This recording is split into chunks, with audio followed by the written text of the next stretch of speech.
আসসালামু আলাইকুম, শুভ সকাল। আদনান ডেইরি ব্লগ থেকে আপনাদেরকে স্বাগতম। আসন্ন কোরবানির ঈদে আমাদের এই ঘর ভরা গরু ছিল। গরু আমরা মোটামুটি সবগুলো গরুই বিক্রি করে দিয়েছি। এখন আর আমাদের এই ঘরে গরু আছে একটা। এই গরুটা আমরা ইয়ে থেকে রিটার্ন আনছিলাম, হাট থেকে রিটার্ন আনছিলাম।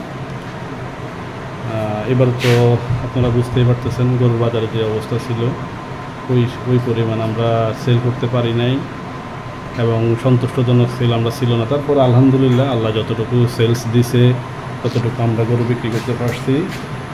আল্লাহর কাছে অশেষ রহমত। আমরা মোটামুটি আমরা এই লসে আমরা আমাদের এই ঘরের গরুগুলো বিক্রি করি নাই। আমাদের এই ঘরে টোটাল গরু ছিল 60টা, এই ঘরে ছিল 5টা।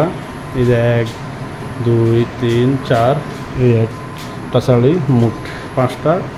আর হচ্ছে এই ঘরে ছিল 2টা চাড়ি গরুরা খাওয়ানো, মোট 7টা গরু। তার মধ্যে আমাদের একটা গরু রিটার্ন আসছে।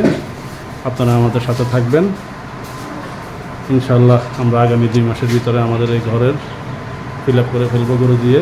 আপনারা আমাদের সাথে থাকবেন, আদনান ডেইরি ব্লগের সাথে থাকবেন। আমাদের YouTube channel Adnan dairy blog, চ্যানেলটা সাবস্ক্রাইব করে দেবেন। Facebook page Adnan dairy farm, চ্যানেলটি ফলোয়ার করে দেখুন।